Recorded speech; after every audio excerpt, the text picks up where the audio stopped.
მორწყული სასოფლო-სამეურნეო მიწების ფონდის გაზრდის მიზნით სამელიორაციო სისტემების აღდგენაზე მუშაობა ისევ გრძელდება. ბოლო პერიოდში დასრულებული სამუშაოების შედეგად ექსპლუატაციაში შევიდა რეაბილიტირებული სათუმბის სადგურები და მოწესრიგდა საირიგაციო ქსელი, რომლის მეშვეობითაც სარწყავი წყალი ისეთ სოფლებს მიეწოდება, სადაც ათეულობით წლის განმავლობაში სავარგულები არ მორწყულა. ამ დროისათვის ქვეყნის მასშტაბით 56.2 მილიონი ლარის ღირებულების სამუშაოები მიმდინარეობს, რომელთა დასრულების შემდეგ დაახლოებით 25,000 ჰექტრამდე სასოფლო-სამეურნეო მიწის ფარდობზე კვლავ გაუმჯობესდება სარწყავი წყლის მიწოდება. შეზღუდული პასუხისმგებლობის საზოგადოება საქართველოს მელიორაციის გენერალური დირექტორი გიგლა თამაზაშვილი შემოგვიერთდება სტუდიაში. მოგესალმებით ბატონ გიგლა, მადლობა თქვენი დროისთვის და სტუდიაში სტუმრობისთვის. მოგესალმებით. ბატონ გიგლა, ბევრ ქვეყანას არა აქვს ფუფუნება, რომ კონდეს სამელიორაციო სისტემები, ჩვენ ეს გვაქვს და ბოლო რამდენიმე წელიწადია აქტიურად მიმდინარეობს მზადება იმისათვის, რომ აღდგეს ყველა არხი და უფრო მეტიც არსებულზე მეტი გაკეთდეს იმისათვის, რომ სამელიორაციო სისტემა მოწოდების სიმაღლეზე იყოს და ბოლო პერიოდისათვის, ცხელი ზაფხულისათვის განსაკუთრებით საჭირო წყალი მიეწოდოს ისეთ სავარგულებს, სადაც სასოფლო-სამეურნეო სამუშაოები ტარდება. პირველ რიგში, როგორია სარწყავი სეზონისათვის მზადება? როგორ შეაფასებდით თქვენ? მოგესალმებით. პირველ რიგში კიდევ ერთხელ მადლობა სტუდიაში მოწვევისთვის და კონკრეტ გეტყვით კომპანიის დღევანდელი საქმიანობის შესახებ და იმ დასახული მიზნების შესახებ, რომელიც კომპანია მომავალში უნდა განახორციელოს. როგორც შევხედეთ, საკმაოდ თამბეჭდავი ციფრებია, თანხობრივი კუთხით თუ გადავიყვანთ, მელიორაცია თითქმის 2012 წლიდან ახორციელებს სარეაბილიტაციო ინფრასტრუქტურის სარეაბილიტაციო სამუშაოებს და ამაზე მთლიანად თითქმის 330 მილიონი ლარამდეა დახარჯული. რაზე მეტყველებს ეს? ეს მეტყველებს იმაზე, რომ საქართველოს დღევანდელი მთავრობა მიმართულია სოფლის მეურნეობის იმ დარგისკენ და იმ მიმართულებისკენ, რომ განვითარდეს და ჩვენი ფერმერებს გაუადვილოთ როგორც სასოფლო-სამეურნეო სავარგულების ახლიდან დათვისება, ისე უხილმოსავალის მოყვანა და რა თქმა უნდა პროდუქციის გაუმჯობესება.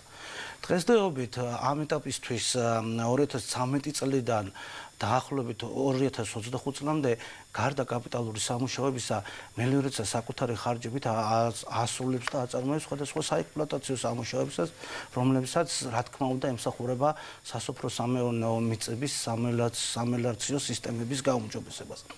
თვითონ რომ დავშალოთ მელიორაცია ცოტა რთული სიტყვა, მაგრამ საქართველოში ეს ორ კომპონენტს მოიცავს. ეს გახლავთ პირველ რიგში ირიგაცია და შემდეგ დრენაჟი. ძირითადად დასავლეთ საქართველოში აქცენტი დრენირებაზეა, ანუ წარბი წყლის მოჭრებაზეა გადატანილი და დასავლეთ საქართველოში შესაბამისად ინფრასტრუქტურული პროექტები, იმრიგის ინფრასტრუქტურული პროექტების განვითარება მიმდინარეობს, რომლებიც დრენირებაზე არიან ორიენტირებული, თუმცა გარკვეული კომპონენტი, მაგალითად იმერეთის რეგიონში გვაქვს საირიგაციო სისტემებიც, ხოლო აღმოსავლეთ საქართველოს და ის ძირითადი ნაწილი, რასაც კახეთი ქვია და ქვემო ქართლი ქვია, მათ შორის სამწუხაროში, მათ შორის ირიგაციაზე გადართული. შესაბამისად, პროექტებიც მსგავსი სახით მიმდინარეობს, თუ კი გვაქვს დრენირებისთვის განკუთვნილი პროექტები დასავლეთ საქართველოში, აღმოსავლეთში ვავითარებთ საირიგაციო სისტემებს. ვანვითარებთ და ასევე რეაბილიტაციას ვუკეთებთ, რომ ის მოშლილი სისტემები აღდგეს და უშუალო მომხმარებლის უშუალო ნაკვეთებამდე ეგრეთ წოდებული სპეციალური ონკანების საშუალებით მივიყვანოთ საირიგაციო წყალი. წერან ვახსენე და შეიძლება ითქვას, რომ სამელიორაციო სისტემა ქვეყანას თუ აქვს, ეს არის დიდი ფუფუნება. ფუფუნება ნებისმიერი სახელმწიფოსათვის და საქართველოს ეს სისტემები აქვს. როგორია თქვენ ახალი მოსული ხართ ამ პოსტზე, როგორია ახალი მენეჯმენტის ხედვები? რამდენად ხედავთ და რა მიმართულებებით უნდა განვითარდეს თქვენი უწყების დიახ, მოგახსენებთ, სამელიორაციო სისტემა სხვადასხვა ნაგებობებისგან შედგება. რა თქმა უნდა, პირველ რიგში ასოცირებას არხი იწვევს, თუმცა არხამდე წყლის მოყვანა გარკვეულ ტექნიკურ პარამეტრებთან და გარკვეულ ნაგებობებთან არის დაკავშირებული. ჩვენი ძირითადი ხედვა არის პირველ რიგში იმ არხების გაუმჯობესება, რომელიც უშუალოდ სასოფლო-სამეურნეო სავარგულებად მიდის, მაგრამ დღევანდელი გამოწვევის ფონზე, დღევანდელი გლობალური დათმობის პერიოდზე აუცილებელია შექმნეს რეზერვუარი, აკუმულირებული წყლის საცავები, საიდანაც შემდეგ იმ დეფიციტს, რომელიც ჩნდება ზაფხულში, ხშირ შემთხვევაში დააკმაყოფილებს. მაგალითად, ჩვენი წარდგენის დროს ერთ-ერთი განცხადება იყო, რომ საქართველოს მელიორაცია იწყებს ილტოს წყალსაცავის მშენებლობას. დღეს ძალიან მნიშვნელოვან ეტაპზე ვართ ამ კუთხით, იმიტომ რომ პრაქტიკულად მთავრდება ეგრეთ წოდებული წინა საპროექტო კვლევა feasibility studies, რასაც ვქვევთ, თუმცა ილტოს წყალსაცავი გასული საუკუნის 80-იან წლებში უკვე შესწავლილი და პრაქტიკულად დადასტურებულია, რომ ძალიან მნიშვნელოვან როლს შეასრულებს ქვეყნის სამელიორაციო სისტემაში. შეიძლება ითქვას, რომ feasibility studies დამთავრების შემდეგ ჩვენ დავიწყებთ უკვე სამშენებლო უბრალოდ პროექტო ეტაპზე გადასვლას, რითაც საბოლოო კონტურები გამოისახება უკვე იმ დიდი პროექტის, რომელიც პრაქტიკულად იმ დეფიციტს, რომელიც კახეთის რეგიონს გააჩნია, პრაქტიკულად შეაფსეს და ქვემო და ზემო ალაზნის სისტემები უკვე წრით იქნება უზრუნველყოფილი. გარდა ამისა, გარკვეული გამოწვევები და პროექტები გვაქვს სამცხე-ჯავახეთის მიმართულებით, გარკვეული გამოწვევები გვაქვს ქვემო ქართლის მიმართულებით, დაგვიგმნელი გვაქვს წყნარის წყალსაცავის წინა საპროექტო კვლევა თუ რამდენად ეფექტური იქნება და რაც მთავარია სამცხე-ჯავახეთში გვინდა სისტემების შექმნათ, დამოუკიდებელი სისტემები, როგორც არის საზღვარგარეთ განვითარებულ ქვეყნებში, რომ აღარ ვიყოთ სატუმსამგურებზე დამოკიდებული, რომ პარალელურად სამელიორაციო სისტემამ მოიხმაროს ნაკლები ენერგია, ელექტროენერგია, რაც ხარჯი იყოს ნაკლები და ეფექტური. დიახ, რაც ბუნებრივია აძვირებს საირიგაციო წყლის მიწოდებას უკვე მომხმარებლებამდე. მნიშვნელოვანია შეიქმნას ლოკალური ქსელები, პატარა ქსელები და მელიორაციამ უკვე დაიწყო მსგავსი მიმართულებით კვლევები, რომელიც ლოკალურად რამოდენიმე თემს მოემსახურება, რა თქმა უნდა, პატარ-პატარა ტბორებით ან წყალსაგუბარებით, რომელიც თემებს მოეძღვნება, ეს შეამცირებს ხარჯს ელექტროენერგიის, რაც თავისთავად პირდაპირ უზრუნველყოფს სარწყავი წყლის ფასის წყლის თვითდინებით მიწოდებაზეა საუბარი. რახან კვლევებია დაწყებული, ესე იგი რესურსი არსებობს. რა თქმა უნდა, თქვენ კარგად მოგეხსენებათ, რომ ჩვენი ქვეყანა ჰიდროენერგო რესურსებით ერთ-ერთ მოწინავე ადგილზე არა მარტო ევროპის, არამედ მთელი მსოფლიოს მასშტაბით, უბრალოდ საჭიროა მის ეფექტური გამოყენება, ისე რომ რა თქმა უნდა განვითარდეს მდგრადი განვითარება და ეს არ მოვიდეთ წინააღმდეგობაში გარემო პირობებთან, არ დავაზიანოთ ეკოსისტემები, თუმცა უნდა უზრუნველყოთ, რომ თვითდინებით მოხდეს წყლის მიწოდება სამიზნე ობიექტებამდე.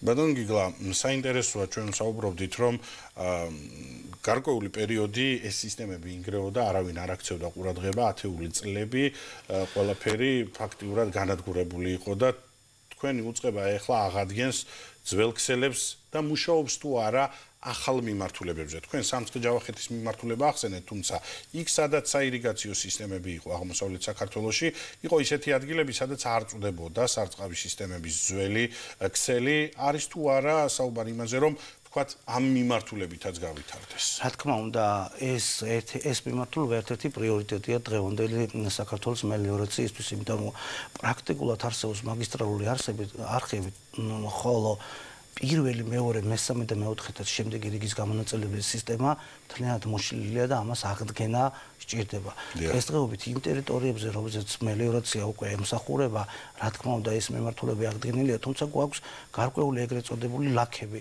სადაც ვერ ვახერხებთ წყლის მიწოდებას, არადა თქვენ კარგად მოგეხსენებათ, საქართველოს მელიორაცია უკვე სემეკის რეგულირების ქვეშ იმყოფება, საქართველოს ენერგეტიკული მარეგულირების კომისიის რეგულირების ქვეშ იმყოფება, რაც იმას მაუწყებელი, რომ ჩვენ უნდა უზრუნველყოთ ჩვენი მომხმარებლების მოთხოვნა და მათ უნდა სტაბილურად მივაწოდოთ სარწყავი წყალი. დაზუსტებისათვის წარდგენის დროს თქვით, რომ 56 მილიონზე მეტი ღირებულების პროექტებზე მიმდინარეობს ერთდროულად მუშაობა.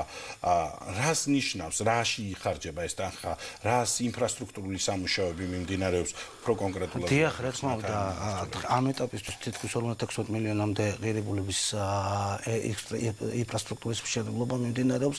ეს გახლავთ პირველ რიგში მაგისტრალური სისტემების მოწყობა, მაგისტრალური სისტემებთან დაკავშირებული სათავე ჰიდროტექნიკური ნაგებობების. ესენი გახლავთ სათავე ნაგებობები, ესენი გახლავთ წყალამღები ნაგებობები, ესენი გახლავთ წყალგამტარი გვირაბები, მათი საარეაბილიტაციო პროექტები, ასევე აქტიურ რეჟიმში მიმდინარეობს უშუალოდ გამონაწილებელი მეორე, მესამე და მეოთხე რიგის გამონაწილებელი სისტემების რეაბილიტაცია ისე რომ უკვე არ მოხდეს შეფერხება სარწყავისთვის ზონის დროს და უშუალოდ ყველა ნაკვეთამდე, ყველა ობიექტამდე, ყველა ფერმერამდე იმ ფერმერები, რომლებიც აქტიურად თანამშრომლობენ საქართველოს მელიორაციასა და აფორმებენ ეგრეთ წოდებულ ყოველწლიურ კონტრაქტებს, რომ შეფერხებლად და იმ წყალდაცვითი რეჟიმების დაცვით მივაწოდოთ წყალი, რომლებიც ისინი მოითხოვენ. და ბატონო გიგლა, შეიძლება არასწორად თქვენი უწყებისათვის არასწორად უსვამდე კითხვას, მაგრამ ძალიან საინტერესოა. არის კონკრეტული სტრატეგიული მიმართულება, რომელიც განვითარებაზეც მუშაობს თქვენი უწყება, სოფლის მეურნეობის სამინისტროს ჩართულობით. იყო მიწები, რომელიც იყოს ოდესღაც სასოფლო სამეურნეო სავარგულები, მაგრამ 10 წლების განმავლობაში ის არ მუშავდებოდა და იმ მიმართულებით. თუ არის ესეთი სტრატეგიული მიმართულება, რომელიც ძალიან მნიშვნელოვანია სოფლის მეურნეობის ამ მიმართულების განვითარებისათვის. რა თქმა უნდა, სამინისტრო მუშაობს აღნიშნული ტერიტორიების ათვისებაზე და განახლებაზე. ძირითადი თემა სამინისტროს დავალებით მუშაობთ რამდენიმე ობიექტზე, სადრენაჟო ქსელის მოწყობას ეხება, დღესაც მიმდინარეობს ქარიატას მასივზე სადრენაჟო სისტემის მოწყობა, რომელიც კიდევ 10,000-ობით ჰექტარი მიწის გამოყენებაც გახდის. გარდა ამისა, საუბარია სამიზნე ტერიტორიების, ეს იქნება ანჯელის მასივი, ეს იქნება კიდევ ერთხელ ვიტყვი სამცხე-ჯავახეთში უკვე ტერიტორიების შერჩევა, სადაც საირიგაციო სისტემები და განვითარდებოდეს. ეს ერთიან ფორმაში ექცევა და ეს ამ მიზნით მოხდება მთელი ერთიანი სტრატეგიის შემუშავება, რომელიც რა თქმა უნდა უფრო გაზრდილი დაფინანსების შემთხვევაში ეტაპობრივად განხორციელდება და განვითარდება. კონკრეტულ ეფექტს მივიღებთ. ძალიან დიდი მადლობა და წარმატებას გისურვებთ. წარმატებას ყველა პროექტის განხორციელებაში. შეზღუდული პასუხისგებლობის საზოგადოება საქართველოს მელიორაციის გენერალური დირექტორი გიგლა თამაზაშვილი პასუხობდა ჩვენს კითხვებს პირდაპირ ეთერში. ასეთი იყო ახალი ამბები მაესტრო რეგიონების პირდაპირ ეთერში. შევხვდებით ერთმანეთს ხვალ 16 საათზე კვლავ გადაცემის პირდაპირ ეთერში.